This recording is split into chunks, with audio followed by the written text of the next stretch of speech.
Welcome to the 2025 Silber-Obrecht Lectures, presented by the Institute for Islamic, Christian, and Jewish Studies of Baltimore, Maryland. I am Heather Miller-Rubens, the Executive Director of ICJS, as well as the Roman Catholic scholar. The Silber-Obrecht Lecture is a series of endowed academic lectures intended to advance the emerging field of interreligious and interfaith studies.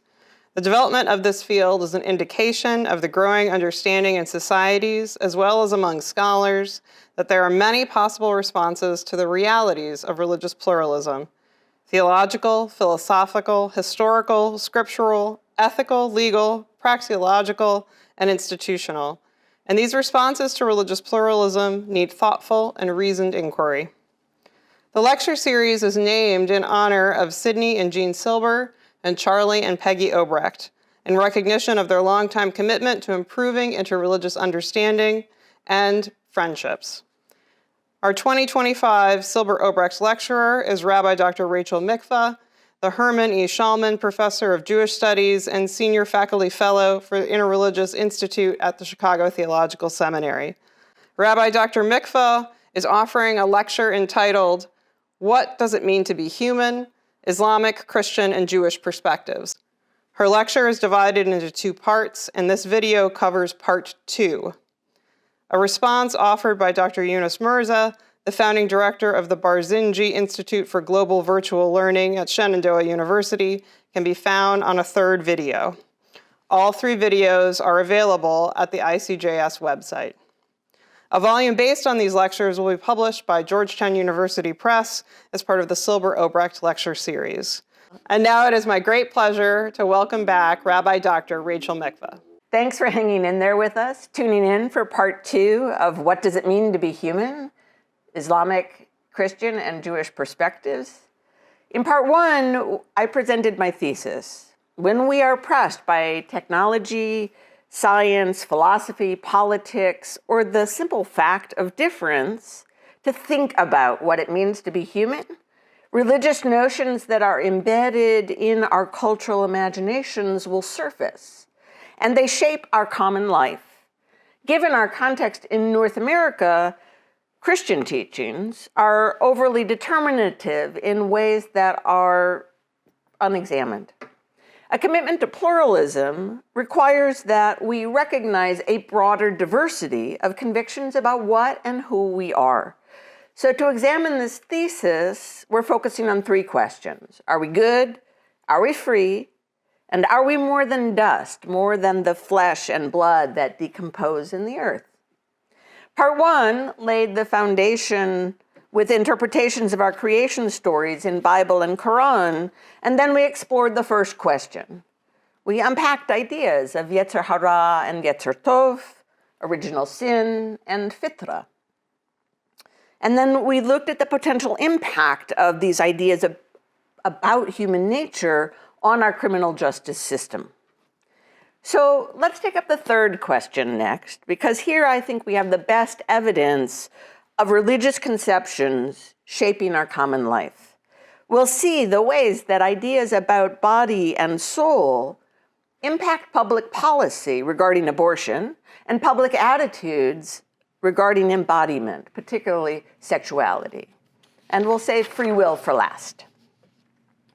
So, according to Genesis, after humans eat from the forbidden tree, God announces that we will labor by the sweat of our brow until we return to the ground.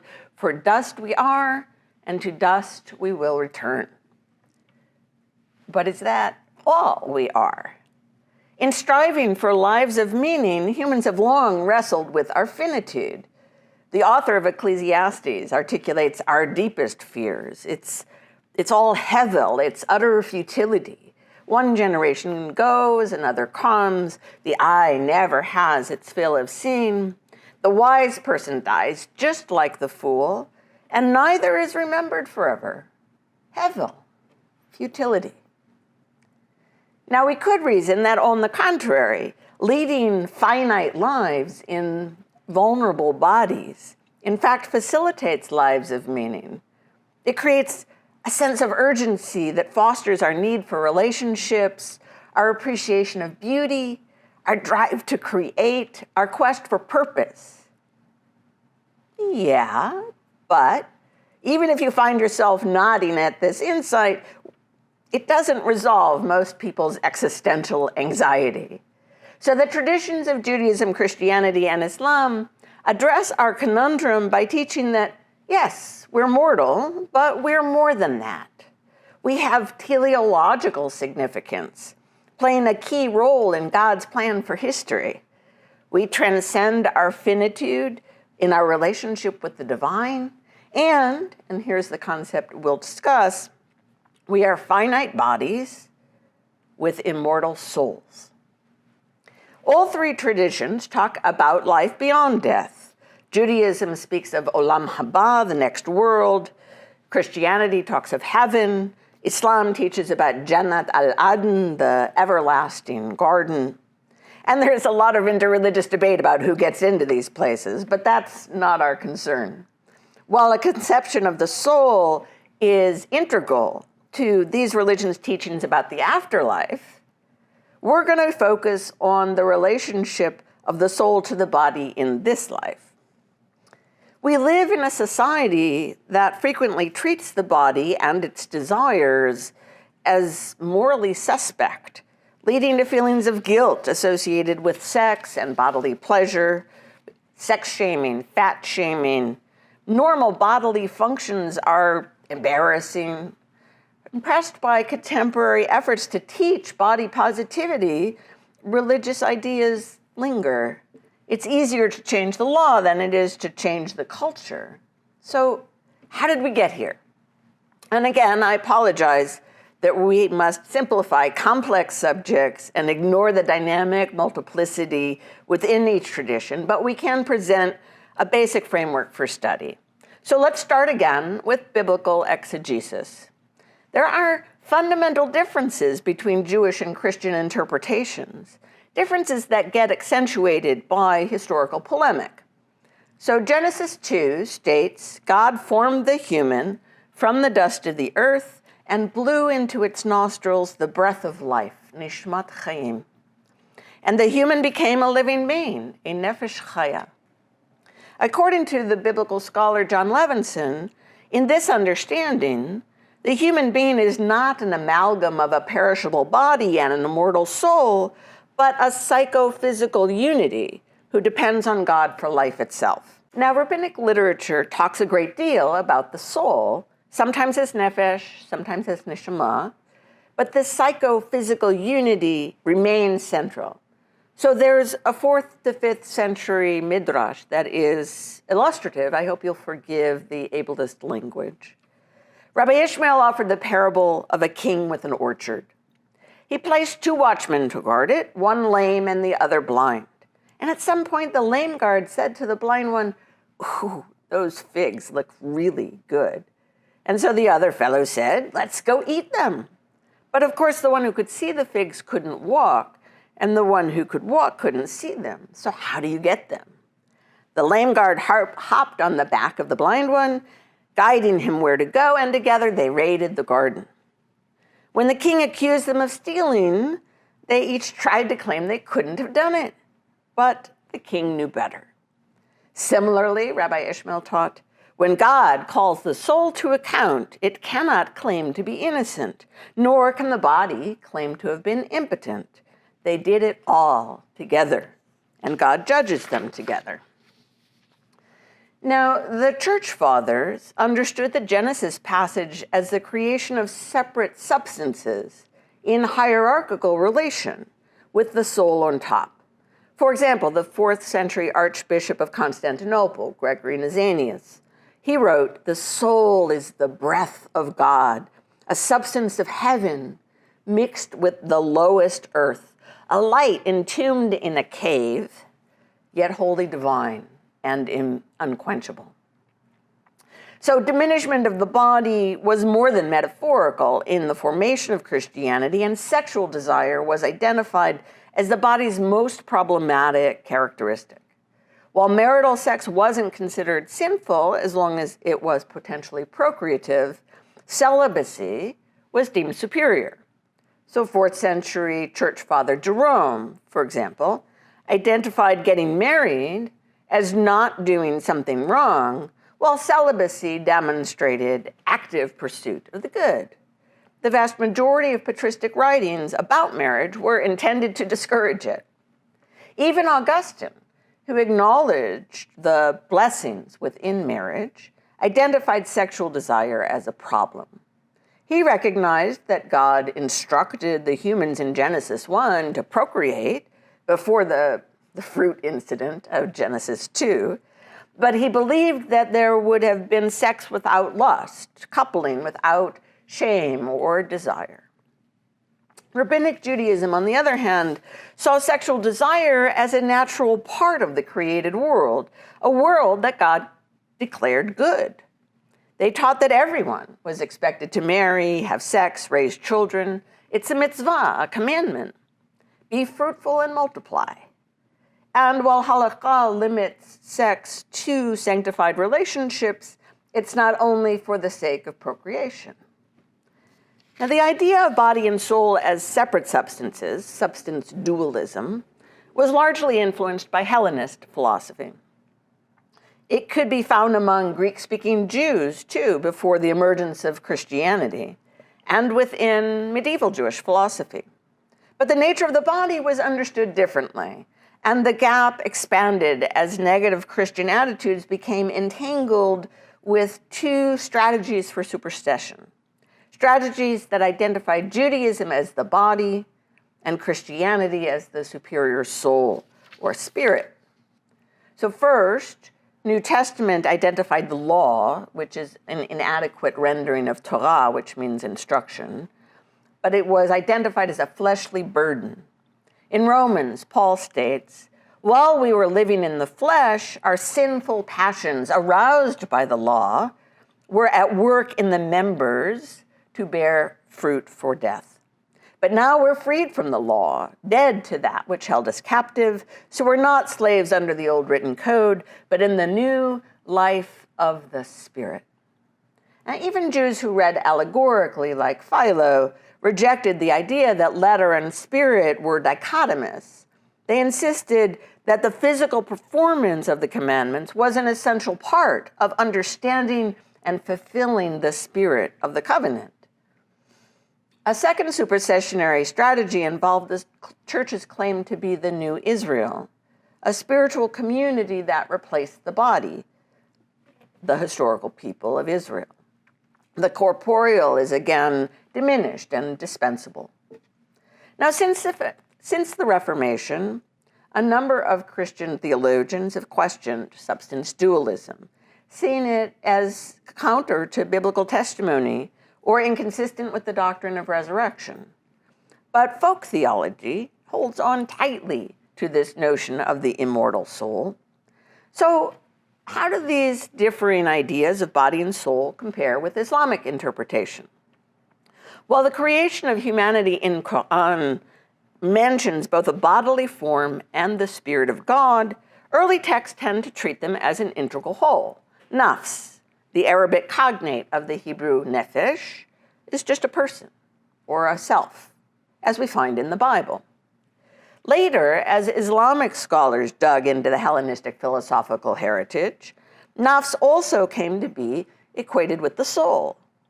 Quranic commentary points to specific verses to tease out three levels.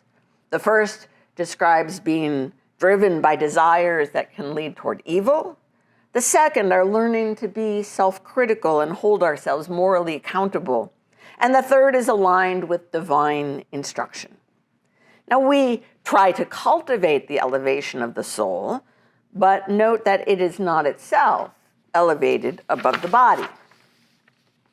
Ibn Sina, an 11th century philosopher, wrote one of the first Islamic works dedicated to study of the soul, An-Nafs. There he first presented his famous floating man argument.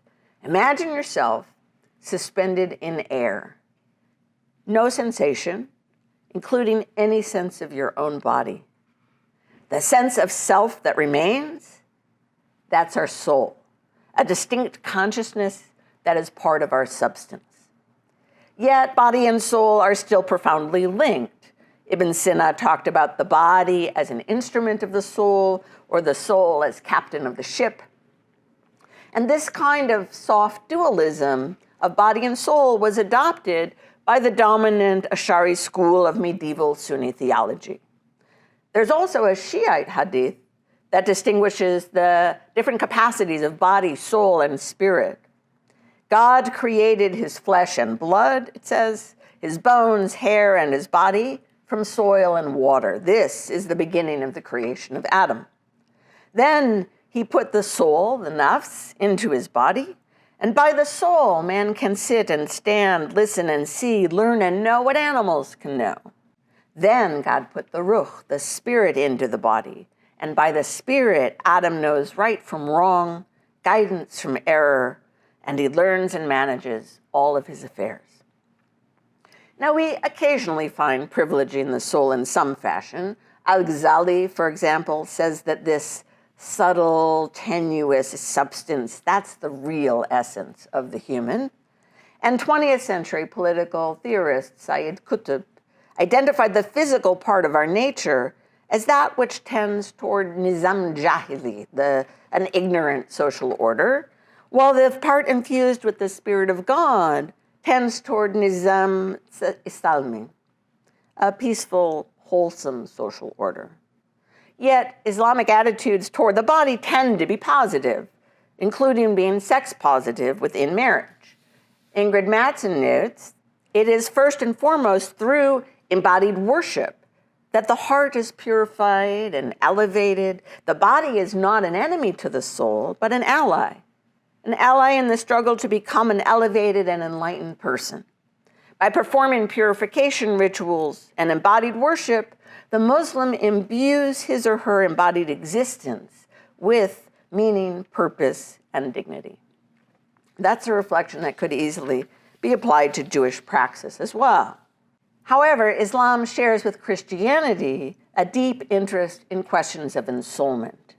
Given their more dualist approach, both traditions repeatedly discuss at what point does a body acquire a soul, taking on that unique aspect that makes us human. It becomes a question of substantial significance in historical and contemporary discussions about abortion. At what point does a zygote, an embryo, or a fetus become a human being? Here we have a strong case that religious notions of what it means to be human affect our common life, in this case, public policy.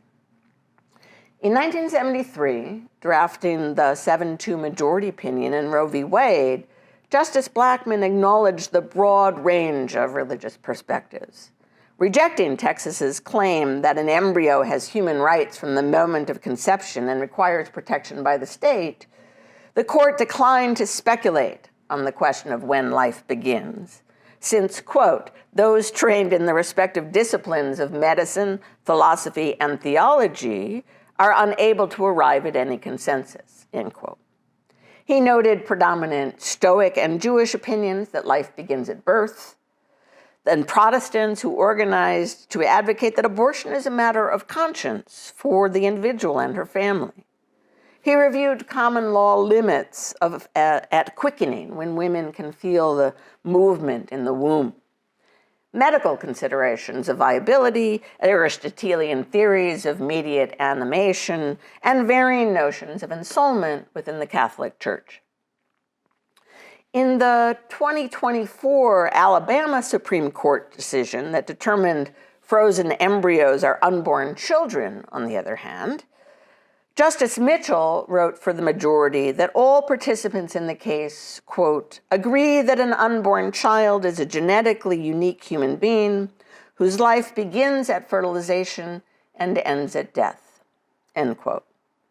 And in a concurring opinion, then Chief Justice Tom Parker, an advocate of the Seven Mountains mandate to reshape American policy based on a particular interpretation of Christian beliefs, he proudly proclaimed, the people of Alabama have declared the public policy of this state to be that unborn human life is sacred. We believe that each human being, from the moment of conception, is made in the image of God, created by him to reflect his likeness. It is as if the people of Alabama took what was spoken to the prophet Jeremiah and applied it to every unborn person in this state.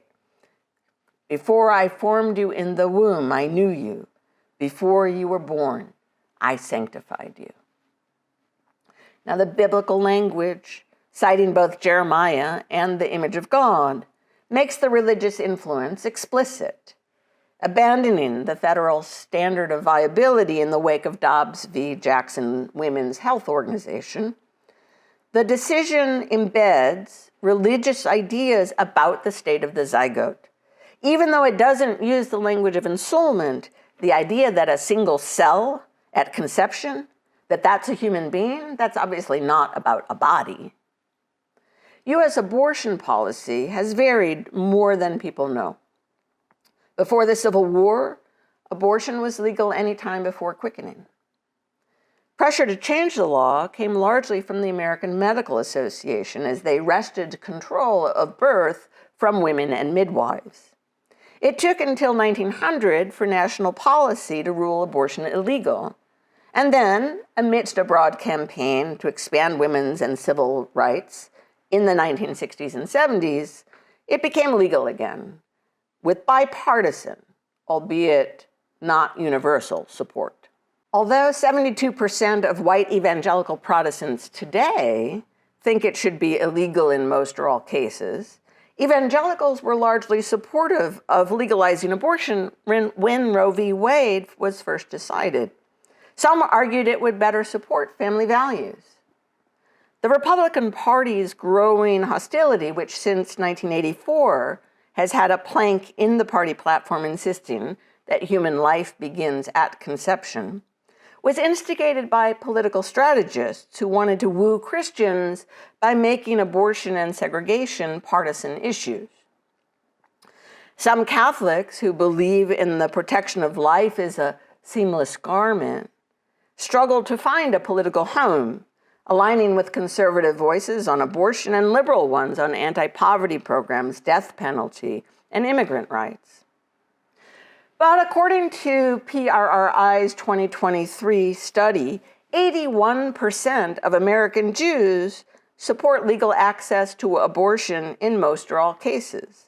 And support among Muslim and Christians overall is more modest, but still a majority. So what role do religious teachings play in shaping our politics and our policies? Again, we have to take into account our mongrel epistemology.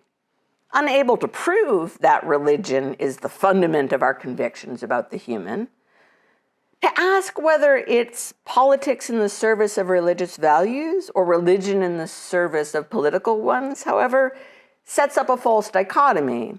We don't have tidy, separate bins for our sources of value. Yet, our differences illuminate ways in which religious ideas about the human are embedded in the abortion debate. To get a clearer view, we need again to trace the historical discussion. One critical difference in Jewish and Christian attitudes traces back to the translation of a single word in Exodus. In the only explicit reference to legal consequences when a pregnancy is terminated, in this case, a miscarriage, the text makes a distinction between the status of the fetus and the woman. When men fight, it says, and one of them pushes a pregnant woman and a miscarriage results, but no other damage, no other damage ensues, the one responsible shall be punished when the woman's husband exacts it, paying a fine.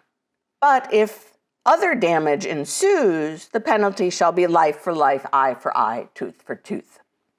Now, death of the fetus isn't considered murder there, or it couldn't be reconciled with a fine. Even manslaughter would require that the assailant flee to a city of refuge. The familiar trope of life for life applies only if the woman is otherwise harmed. Rabbinic Judaism sustained this emphasis on the welfare of the woman. The Mishnah, which is a 3rd century codification of rabbinic practice, actually requires abortion if the mother's life is in danger. Only once the majority of the fetus has emerged from the womb does it have equal status as a human life, at which point we may not set aside one nephesh for another, one living being for another.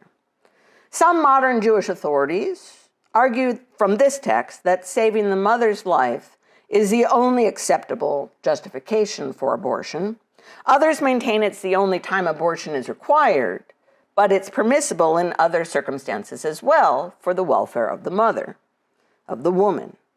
Rashi, the premier medieval explicator in the Ashkenazi world, commented simply that the fetus is not a nephesh, it's not a person. Now, to see how Christian approaches to abortion differ, let's go back to the biblical text. The Septuagint, the Greek translation that became influential in early Christianity, translates the Hebrew word ason, damage, as form. That change yields a very different understanding.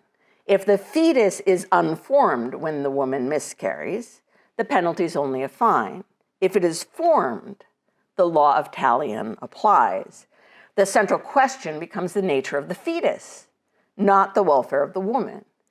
Now, although both the Hebrew and the Greek texts were Jewish in origin, these Judean Hebrew and Alexandrian Greek perspectives came to shape Jewish and Christian, Jewish versus Christian approaches to the questions of abortion.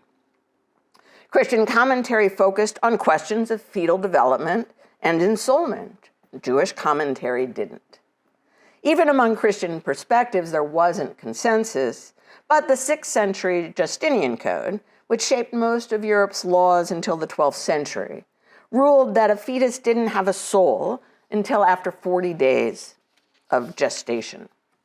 Aquinas, demonstrating the returning influence of Hellenistic philosophy in medieval religion, described an embryo as first imbued with a vegetative soul, later with a sensitive soul akin to animals, and only after 6 weeks is it endowed with the mark of human life, a rational soul. While he thought it was unnatural to abort a pregnancy except in cases of violence or deception, he didn't view it as criminal until after a soul achieved its human form. Official rulings varied, even with the centralization of papal authority. In 1211, Pope Innocent III proclaimed an abortion after quickening was punishable by excommunication. In 1588, Pope Sixtus V declared that abortion is murder at any time during pregnancy, to be punished by excommunication and prosecuted by civil authorities. 3 years later, Pope Gregory IX rescinded that ruling and returned to the standard of quickening, which he identified as 16 weeks of gestation. His opinion prevailed until 1869, over 250 years, when Pope Pius IX reinstated the harsher bull. So modern Vatican statements that imply an unchanging, unanimous theological conviction that an embryo is a human being from the moment of conception disregard this history. But the question of ensoulment was a constant factor. And Islamic literature also focuses on ensoulment. One hadith states that it occurs around the 120th day from conception, which happens to be around the time of quickening. Abdullah narrated, Allah's apostle, the true and truly inspired, said, "Every one of you is collected in the womb of his mother for the first 40 days, and then he becomes a clot for another 40 days, and then a piece of flesh for another 40 days. Then Allah sends an angel to write 4 words. He writes his deeds, time of his death, means of his livelihood, and whether he will be wretched or blessed in religion. Then the soul is breathed into the body." All schools of Muslim law permit abortion if pregnancy would endanger the woman, even after 120 days. Between 40 and 120 days, however, the 4 Sunni madhabs, the schools of legal thought, disagreed, even within their own ranks. And similar to Christian discourse, we find a range of ideas related to the time of ensoulment. And the question of ensoulment is implicit in US debates about abortion, and its impact on public policy is evident. The growing influence of conservative Christian interpretations asserting that the single-celled zygote at conception is already a human being has led to overturning Roe v. Wade and increasing restrictions on abortion, including 12 states that ban abortion entirely. These policies represent an unacknowledged establishment of official religion, counter to First Amendment protections. Now, there is a different premise shared by all three traditions, but still not universal. Although not related to body and soul, we'll get back to that, it's also influential in how we talk about abortion. Judaism and Christianity and Islam all presume that giving birth is a prima facie moral good. They are all pro-life in this sense, if you release the term from its politicized meaning. It has led to what Rebecca Todd calls the justification framework, debating what circumstances might override this general religious preference for carrying a pregnancy to term: rape, incest, severe fetal deformity, maternal health. By beginning with the premise that women should continue their pregnancies, she says, the justification framework misidentifies the act of terminating a pregnancy as the starting point for our ethical conversation. It ignores the ethical considerations in bringing children into a world of limited resources and the broad range of reproductive justice concerns highlighted by women of color, including affordable housing and healthcare, safe communities, effective schools, food security. These are just a few of the ethical concerns that relate to pregnancy. The justification framework reveals deeper cultural expectations about women's sexuality and frames their primary purpose as human incubators. It reveals suspicion of their capacity to act as rational, responsible, moral agents. So gender is another category we could explore in terms of what it means to be human, of course, where culture wars press religious notions into service, and religious teachings are again significantly more diverse than is acknowledged in public discourse. But even limiting ourselves to the subjects I've already discussed, we see the impact of patriarchal culture with its desire to subordinate the lives and bodies of women. It's evident in the justification framework. It's evident in the AMA wresting control of birth from women and midwives. And it's evident in the discourse of body and soul. I said I'd get back to this. Classic substance dualism, with its mortification of the flesh, has been critiqued by contemporary theologians, particularly ones who work with feminist lenses.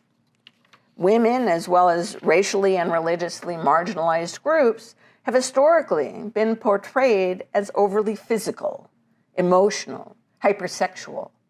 It's been judged as a sign of their inferiority and justification for their subordination. The hierarchy of soul over body has other societal implications we don't have time to discuss. For example, diminishing the importance of the body makes it easier to do nothing about those whose material needs are not met.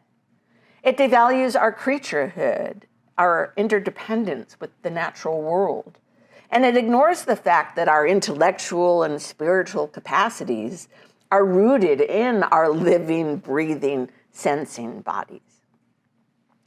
At the same time, there is resistance to erasing the idea of soul altogether. Daniel Dennett argues that the notion that we have these immaterial and immortal clumps of God stuff called souls that are the source of meaning has outlived its credibility thanks to the advance of the natural sciences. Well, most Americans don't agree. 83% still believe humans have a soul. Even though scientific research increasingly demonstrates how everything happens in the brain, there is only matter. Francis Crick, the co-discoverer of the double helix formation of DNA, called it the astonishing hypothesis. Your joys and sorrows, your memories and your ambitions, your sense of identity and free will are in fact no more than the behavior of a vast assembly of nerve cells and their associated molecules. Well, that means moral judgment, religious belief, spiritual experience, and our sense of self are merely neural excitations. So what is it that makes this thought so unnerving for many of us? While it raises a zillion questions about what it means to be human, I think the fear that digs under our skin and floods the spaces between our thoughts is, what if we are not in the driver's seat?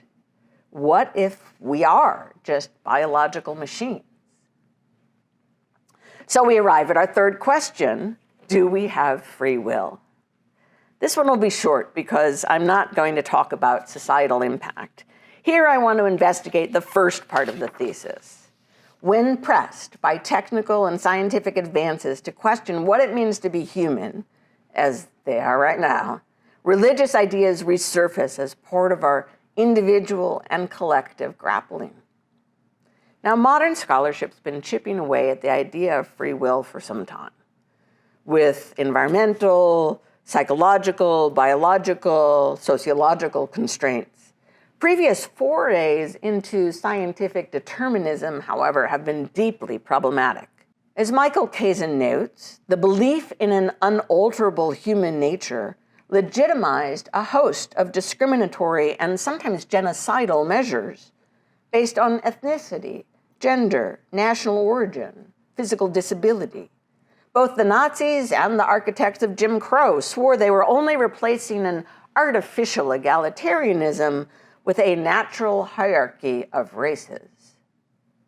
Women were assigned supposedly innate characteristics as a reason to restrict their social roles, still being advanced in discussions of complementarianism, in ways that disadvantage them economically and politically.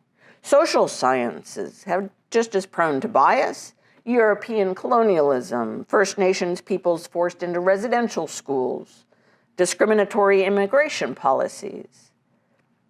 These all rely on analyses that render some cultures superior to others. Now, science has repeatedly been put into the service of racism and other unjust power relationships. So has religion, of course. But when neuroscience, evolutionary biology, or physics press us to ask, again, are we free? Theology never lets us forget that this is an ethical question. What does it mean to be human is always an ethical question. The problem of free will is not a new one. Historically, Judaism, Christianity, and Islam all viewed it in tension with divine omniscience and omnipotence. Now, there are differences of perspective both within and among the traditions, as always. In Islamic thought, the Mutazilite school of philosophy, for instance, argued that divine justice requires we be able to act freely. The Ash'ari school of thought, however, worried that insisting on human freedom restricts the sovereign freedom of the Creator. They won. Al-Qada wa al-Qadar, Islamic theology asserts, everything in the universe happens according to Allah's will. At the same time, humans have moral accountability. Well, wait a minute, how can that be? How can we be held responsible for our actions if we have no choice? Now, while the overall thrust of Christian theology emphasized free will a bit more, and Jewish theology even more, the similarities are more striking. All three traditions have multiple teachings that emphasize the ethical tension and offer many of the same possibilities for how to grapple with it.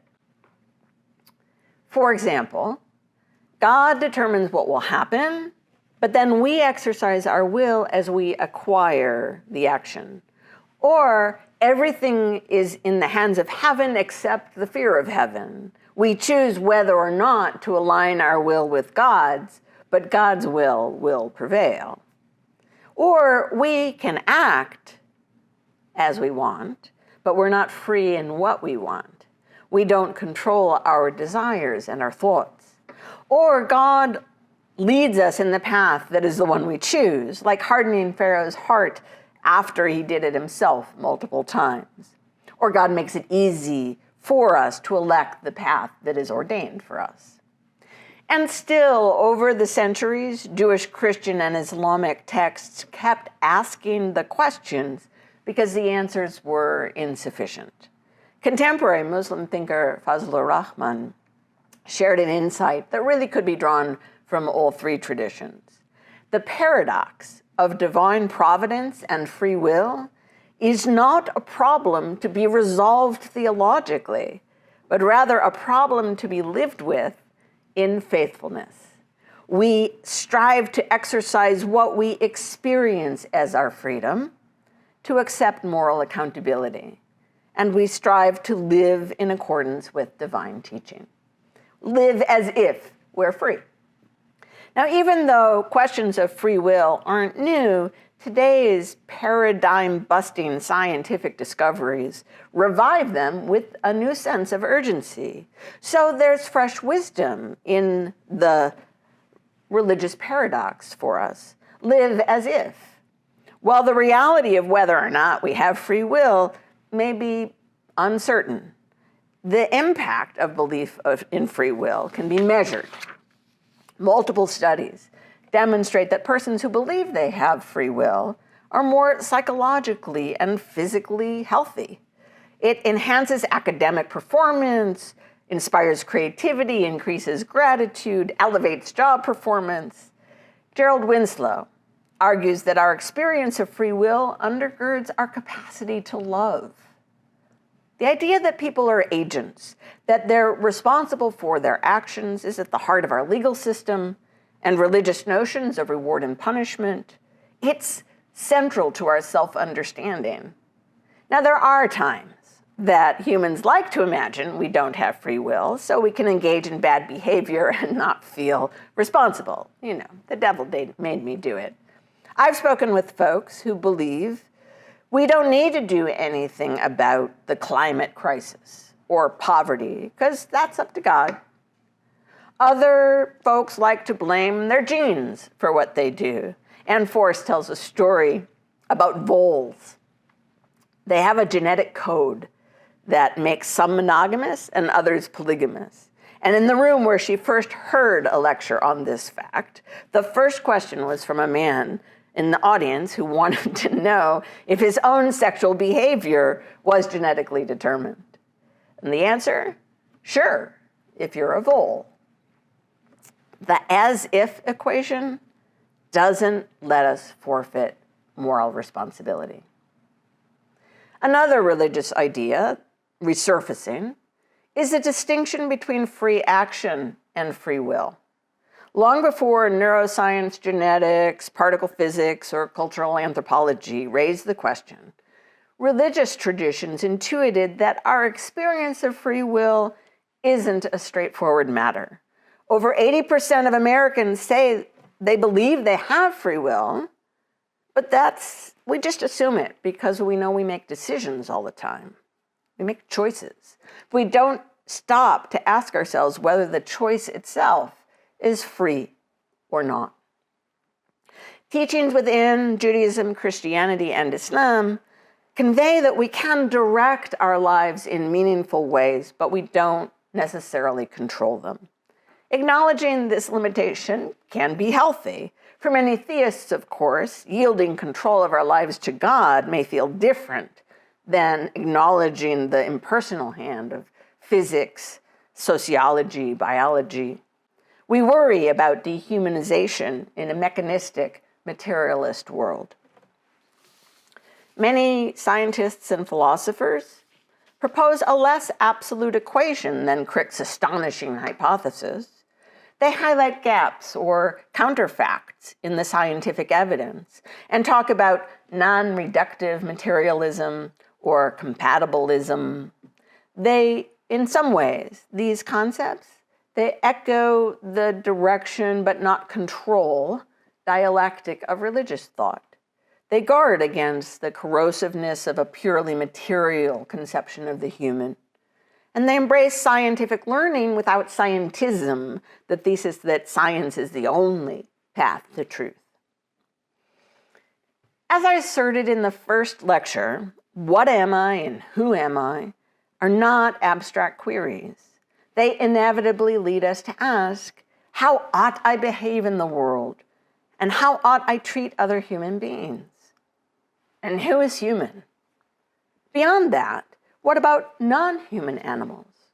What's our place in creation? How do we embody the religious concepts that we are both dust and the spirit or image of God? Can we strengthen a commitment to human dignity, but reject the notion of human exceptionalism that drives our earth-destroying extractive economies? What constitutes personhood? What fundamental rights does that entail? And if we succeed in creating AI with human-like consciousness and self-consciousness, what about their personhood and their rights? How should we think about technologies of transhumanism, AI integration, genetic enhancement, and the like? Amidst the climate crisis, biodiversity collapse, and the AI revolution, these are urgent questions about what it means to be human. Questions that require the collective wisdom of science, religion, ethics, philosophy. Every new challenge provides an opportunity to refine our understanding. Now, I promised I would leave you with more questions than answers, so I could end here. But we've been talking about more than differing theological anthropologies. We've been talking about how we navigate these differences in our common life. It turns out that the three questions we discussed provide a useful spectrum for analysis. Are we good? Surface the possibility of subconscious shaping of policy, in this case, the culture of punishment. Are we more than dust? Led us to consider religious ideas imposed as law and inscribed as social norms in our discussions of abortion and sexuality, purposefully, if not always explicitly. Are we free? Sketched a fruitful dialogue in which religious ideas enrich the public conversation. This is the mode that feels most familiar, most comfortable, but we can't ignore the others in framing our guideposts for religion in the public square. So here are a few. First, religious values must be made visible. Digging into exegesis is a valuable tool for this work. It reveals how sacred texts and their interpretations are influential, even for people who don't read them. Scholars have identified a host of religious concepts that have been transferred into non-religious spaces of thought and practice. Karl Loth, for example, argued that our passion for progress is a secularized version of Christian eschatology. Lynn White Jr. famously blamed religion for environmental destruction, claiming it still governs our thinking about the relationship of humanity to nature. Terence Keel argues that modern scientific theories of race are an extension of Christian intellectual history, palpable in the claims of universality and authority that shape scientific thinking overall. Now, whether or not you embrace these claims or see the religious ideas as themselves shaped by something innate about humans, the ways in which our ancestors understood their world shapes our present one. We have inherited profound questions, questions that don't go away. As their heirs, even as we seek different answers, we're obliged to know again what was taught before. Comparative exegesis, that also surfaces alternative, religious, spiritual, scientific, and ethical perspectives about who we are as human beings and how we ought to fashion our collective life, highlighting the range of possibilities before us. We learn through difference, both about each other and about ourselves. Second, the influence of religious ideas in public life must always be pluralistic. This is obvious. Yet, Christian hegemony abides. Calendars and court rulings, language and legislation, art and activism all demonstrate the extent to which Christianity is woven into the fabric of American culture. Uncovering the religious dimensions of our discourse and policies ensures that Christian perspectives aren't mistaken for universal ones. Religious pluralism stands over against religious hostility and also over against disregard for differences that matter. But there's more. The Establishment Clause of the First Amendment that prohibits the U.S. government from instituting an official religion can't succeed only through separation of religion and state, because you can't disestablish culture. So we have to expand our cultural imaginations. The free exercise clause is just as challenging, which brings us to our third guidepost. We must acknowledge our mongrel epistemology to defend the space of difference. Privileging the free exercise of religion, unfortunately, gets the government involved in what qualifies as religion, for exemption from taxation, accommodation in prisons, military chaplaincy, water rights, and a host of other concerns. This has repeatedly disadvantaged indigenous peoples, new religious movements, humanists, and others whose traditions don't fit into the world religions paradigm. We also struggle to balance individual liberties with institutional ones. Why do the religious convictions of a company, for example, matter more than those of its employees when it comes to contraceptive coverage and health insurance? Or does official religion matter more than a person's lived embodiment of their faith? And as the diversities of spiritual life stances multiply, including the rapidly growing number of nuns, we see it's not enough just to include other religions in free exercise. Admission that all of our recognized religions bundle political, spiritual, material, and other aspects of our lives should broaden the space for difference. Consider a recent lawsuit in Indiana, where I now live. It challenged the statewide abortion ban. Because of the unconstitutional establishment of conservative Christian ideas about the beginning of human life is not acknowledged, the plaintiffs relied on the Religious Freedom Restoration Act, RFRA. This has certain disadvantages. Religious freedom claims generally require that plaintiffs demonstrate that the law is preventing them from a mandated religious action. My faith says I must do X. It also means that they're expected to demonstrate their religious bona fides. All the non-theistic plaintiff in this case could offer was her moral conviction of human dignity and a sense of universal consciousness. And the Muslim and Jewish plaintiffs, they talked about their religious education, observing religious holidays, dietary restrictions, and such. They made claims about when human life begins according to their spiritual life stance. But this is tricky territory for non-Orthodox practitioners. An amicus brief filed by the Becket Fund for Religious Liberty argued, quote, "There is powerful evidence that plaintiffs' beliefs are not sincere." Let me repeat that. There is powerful evidence, they said, that plaintiffs' beliefs are not sincere.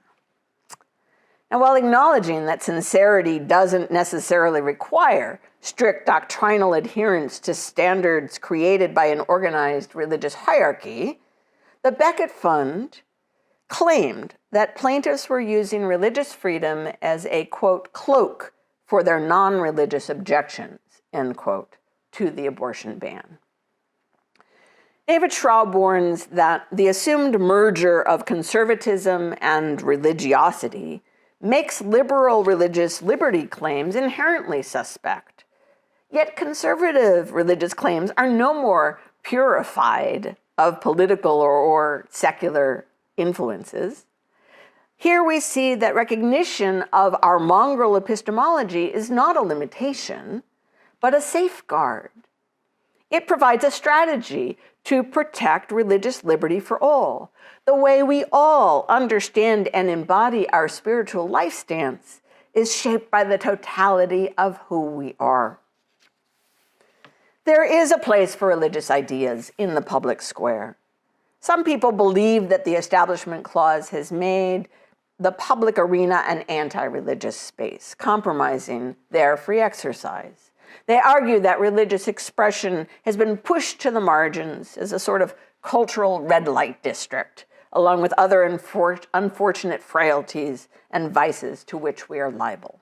Yet American democracy creates broad space for spirituality to flourish. Keeping religion out of state affairs and government control out of religion fosters the vitality of religious life. It still allows people to vote for religious reasons and officials to act for religious reasons. At the same time, it protects minority beliefs from the tyranny or simple ignorance of the majority and allows freedom from religion as well.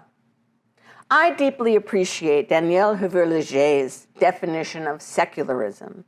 It's not the erasure of religion from the public square, but the context in which religious ideas productively engage with other ways of thinking and knowing, and no institution has a monopoly on meaning. We bring everything we've got: science, history, philosophy, politics, ethics, religion. We bring everything we are: our gender, race, age, nationality, our social class, our life experience, and the historical moment. We need all of it to approach the urgent questions of what it means to be human today, to resist the dehumanizing discourses of difference, and find our way together.